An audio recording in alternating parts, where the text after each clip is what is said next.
Morning students. हमारा प्रकाश संश्लेषण चल रहा है, फोटोसिंथेसिस का चैप्टर चल रहा है, जिसके अंतर्गत हमने पढ़ लिया था प्रकाश संश्लेषण का इतिहास क्या है, प्रकाश संश्लेषण के करने वाला जो ऑर्गेनल है क्लोरोप्लास्ट, उसकी डिटेल पढ़ी थी और उसके बाद हमने पिगमेंट्स कंप्लीट कर दिए थे। अब हम पढ़ते हैं इसकी प्रक्रिया, जो प्रोसेस है प्रकाश संश्लेषण का। तो अगर आप सामान्य तौर पे अगर इसकी परिभाषा के बारे में जानें तो क्या है प्रकाश संश्लेषण? कि पौधा के द्वारा भोजन का निर्माण होता है CO2, वाटर, लाइट और क्लोरोफिल की मौजूदगी में, और जिसके फलस्वरूप ऑक्सीजन हमें मिलती है। तो ग्रीन प्लांट्स के द्वारा कार्बन को फिक्स करना, किसमें? कार्बोहाइड्रेट में, लाइट और CO2 की मौजूदगी में, और इस प्रक्रिया में oxygen as a by product environment में प्लांट्स के द्वारा दी जाती है। ये है प्रोसेस किसका या डेफिनेशन प्रकाश संश्लेषण का। इसका अगर हम जो केमिकल रिएक्शन है वो देखते हैं तो ये पहले केमिकल रिएक्शन ये दिया जाता था 6 मॉलिक्यूल CO2 के, 6 मॉलिक्यूल वाटर के, क्लोरोफिल ग्रीन प्लांट्स में होती है, लाइट की मौजूदगी में 1 मॉलिक्यूल ग्लूकोज का मिलता है और 6 मॉलिक्यूल ऑक्सीजन के मिलते हैं। लेकिन जब मैंने आपको इसका इतिहास बताया था तो आपको बताया था कि र्यूबन और कामन ने ये प्रूव कर दिया था कि जो ऑक्सीजन निकल रही है वो CO2 से नहीं निकलती, वो वाटर से निकलती है। अब इस रिएक्शन को देखें तो इस वाटर में ऑक्सीजन के एटम केवल 6 हैं और यहाँ पे ऑक्सीजन के एटम कितने हैं? 6 दूनी 12। तो क्या ये 12 ऑक्सीजन के एटम इस पानी से निकल सकते हैं? नहीं, क्योंकि यहाँ तो केवल 6 ऑक्सीजन के एटम है और र्यूबन एंड कामन ने प्रूव किया कि ये वाली ऑक्सीजन नहीं है। जो CO2 में तो यहाँ तो 12 है एटम ऑक्सीजन के, लेकिन ये वाली ऑक्सीजन नहीं है। तो ये केमिकल रिएक्शन एक तरीके से गलत हो जाता है। तो इसको दोबारा मॉडिफाई करके ये रिएक्शन फिर क्या बनता है? 6 मॉलिक्यूल CO2 के, 12 मॉलिक्यूल वाटर के, लाइट और क्लोरोफिल की मौजूदगी में 1 ग्लूकोज मॉलिक्यूल देती है, 6 वाटर मॉलिक्यूल वापस मिलते हैं और 6 मॉलिक्यूल्स ऑक्सीजन के निकलते हैं। तो ये जो नई जो डेफिनेशन है, रियल और करेक्ट जो डेफिनेशन है फोटोसिंथेसिस की, वो ये वाला केमिकल रिएक्शन है कि जिसमें 6 CO2, 12 वाटर मॉलिक्यूल एक साथ कंबाइन होकर के तब हमको देते हैं 1 glucose molecule, 6 water molecule get back and 6 molecules of oxygen. तो ये वाली करेक्ट केमिकल रिएक्शन है। ये वाला एनवायरनमेंट में जो फोटोसिंथेसिस की जाती है, जो भोजन बनाया जाता है पादपों के द्वारा, वो पादप ज़मीन में भी पाए जाते हैं और पानी में भी पाए जाते हैं। क्योंकि आप जानते हो प्रकाश संश्लेषण के लिए CO2 की आवश्यकता पड़ती है, कार्बन चाहिए। इसी कार्बन को ये फिक्स करते हैं, किस में चेंज कर देते हैं? कार्बोहाइड्रेट स्टार्च के रूप में। तो ये जो CO2 ग्रहण करते हैं प्लांट्स, वो कहाँ से लेते हैं? एनवायरनमेंट से। टेरेस्ट्रियल प्लांट्स यानी जो स्थलीय पादप होते हैं, ज़मीन पर पाए जाने वाले जो पादप होते हैं, वो वातावरण से CO2 ग्रहण करते हैं और वातावरण में CO2 की मात्रा कितनी है? 0.03%। जो टोटल कंपोनेंट है एयर का, उसके अंदर CO2 की मात्रा है 0.03%। ठीक है। तो टेरेस्ट्रियल प्लांट्स CO2 जो ग्रहण करते हैं एनवायरनमेंट से, वो उसकी मात्रा है 0.03%। इसके विपरीत जो हाइड्रोफाइट्स हैं, हाइड्रोफाइट्स कौन होते हैं? जो कि पानी में पाए जाते हैं, जलीय पादप हैं। जलीय पादप CO2 कहाँ से ग्रहण करते हैं? जल में से। और जल में CO2 की मात्रा होती है 0.3%। ये लिखा है 0.3% होती है। तो इसका मतलब CO2 किसको ज़्यादा अवेलेबल हो रही है? जलीय पादपों को, हाइड्रोफाइट्स को CO2 की मात्रा अधिक मिल रही है अपने वातावरण में और किसके कंपैरिजन में? स्थलीय पादप यानी टेरेस्ट्रियल प्लांट्स के कंपैरिजन में। तो कौन ज़्यादा बेटर कार्बन फिक्सेशन कर सकता है? किस में ज़्यादा प्रोड्यूस करता है कार्बन मैटर को? कौन ज़्यादा प्रोड्यूस कर रहा है? हाइड्रोफाइट्स कार्बन मैटर को ज़्यादा प्रोड्यूस कर रहे हैं। ठीक है।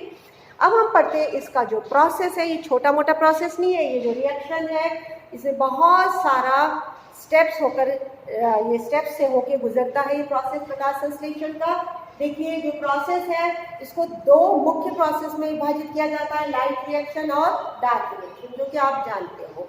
लाइट रिएक्शन प्रकाश की मौजूदगी में होता है और dark reaction is independent of light, यानी प्रकाश नहीं हो नहीं हो उसे फर्क नहीं पड़ता है, प्रकाश की अनिवार्यता नहीं है।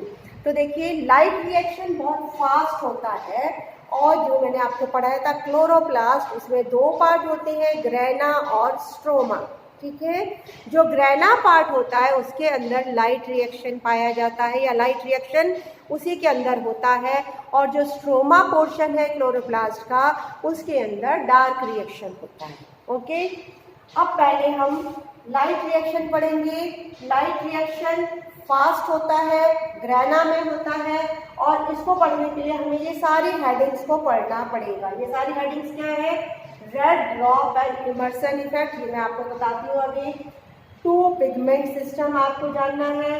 Production of assimilatory power, assimilatory power कहते हैं NADPH2 plus ATP, nicotinamide adenine dinucleotide phosphate NADP, और ATP एनर्जी है एडिनोसिन ट्राइफॉस्फेट। इन दोनों का निर्माण होता है, उसको प्रोसेस को कहते हैं प्रोडक्शन ऑफ एसिमिलेटरी पावर। और ये जो प्रोसेस है इसके अंदर दो जो स्टेप्स है वो है, एक रिडक्शन ऑफ NADP, दूसरा फोटोफॉस्फोराइलेशन। फोटोफॉस्फोराइलेशन का मतलब है ATP का निर्माण प्रकाश की मौजूदगी। फॉस्फोराइलेशन का मतलब होता है ATP का निर्माण, और फोटो शब्द लग गया तो इसका मतलब प्रकाश की मौजूदगी में ATP का निर्माण। और ATP का निर्माण तीन प्रकार से होता है, जिसमें दो प्रकार से आपके कोर्स में है, साइक्लिक और नॉन साइक्लिक। तो ये सारी प्रक्रिया, ये सारे प्रोसेस हम पढ़ते हैं लाइट रिएक्शन में।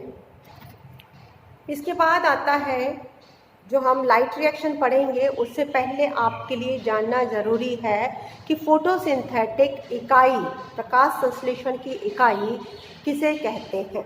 Photosynthetic unit.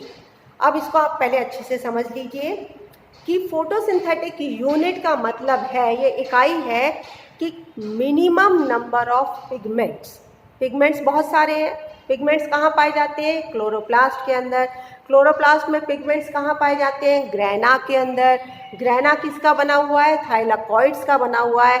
उन थाइलाकॉइड्स में पिगमेंट्स पाए जाते हैं। कौन से पिगमेंट्स? क्लोरोफिल ए है, क्लोरोफिल बी है, कैरोटीन्स हैं, ज़ैंथोफिल्स हैं, ये सारे के सारे फाइकोबिलिन्स हैं। ये पिगमेंट्स किसके अंदर मौजूद हैं?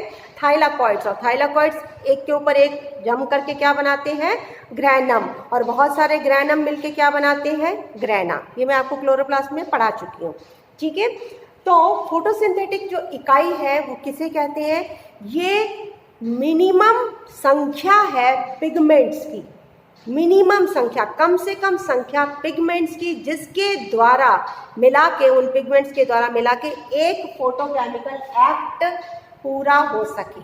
मिनिमम संख्या पिगमेंट्स की जो कि एक बार का फोटोकेमिकल एक्ट पूरा करते हैं, या फिर इसको कह सकते हैं कि मिनिमम नंबर पिगमेंट्स के जिसके द्वारा एक CO2 का रिडक्शन ऑफ 1 CO2 पॉसिबल है।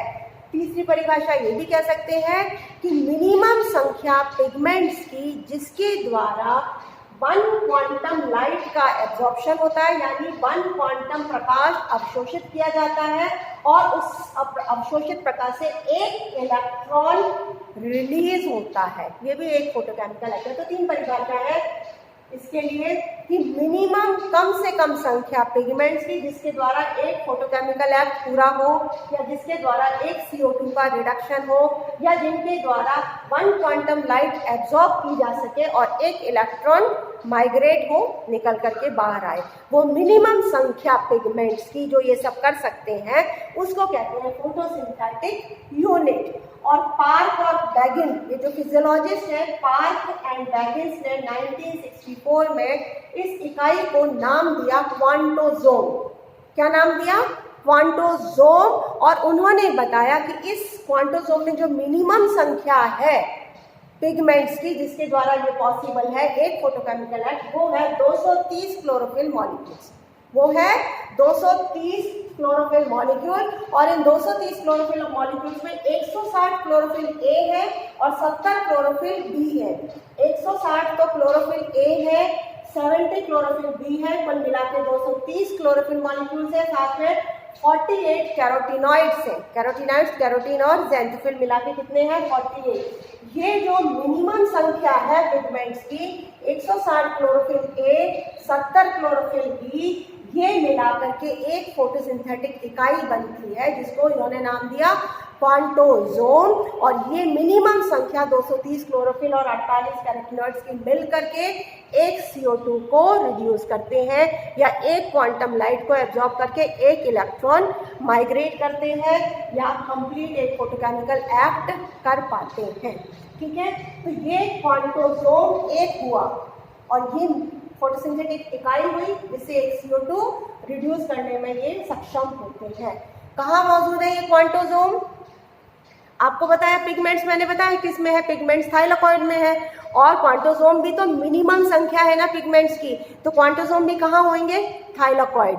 थाइलाकॉइड ट्यूबुलर स्ट्रक्चर होते हैं जो टायर की तरह एक के ऊपर एक रख करके क्या बनाते हैं? ग्रैनम। इन थाइलाकॉइड्स के ऊपर कुछ उंगली जैसे प्रोजेक्शंस निकले रहते हैं, इन प्रोजेक्शंस को कहते हैं थाइलाकॉइड बॉडीज। और थाइलाकॉइड बॉडीज के ऊपर गोल गोल गोल गोल क्वांटोसोम्स अरेंज्ड रहते हैं। और एक क्वांटोसोम में कितने क्लोरोफिल है? 230 क्लोरोफिल, 160 क्लोरोफिल ए और 70 क्लोरोफिल बी, साथ में 48 कैरोटीनॉइड। तो ये हुआ एक क्वांटोसोम। और इस एक क्वांटोसोम का जो मॉलिक्यूलर वेट होता है वो है 2 मिलियन। मॉलिक्यूलर वेट है 2 मिलियन और डायमेंशन, चौड़ाई, लंबाई, हाइट एक क्वांटोसोम की है 18 × 16 × 10 नैनोमीटर। 18 × 16 × 10 नैनोमीटर ये एक क्वांटोसोम का डायमेंशन है। 2 मिलियन इसका मॉलिक्यूलर वेट है। थाइलाकॉइड के ऊपर कुछ प्रोजेक्शन होते हैं जिनको थाइलाकॉइड बॉडीज कहते हैं, उनके ऊपर ये क्वांटोसोम्स एक सिंगल लेयर में अरेंज्ड रहते हैं जो कहलाते हैं फोटोसिंथेटिक इकाई। बहुत इंपॉर्टेंट है, आपको ये शॉर्ट नोट में पूछा जा सकता है। फोटोसिंथेटिक इकाई या क्वांटोसोम, इसको आप अच्छी तरीके से समझ लीजिए।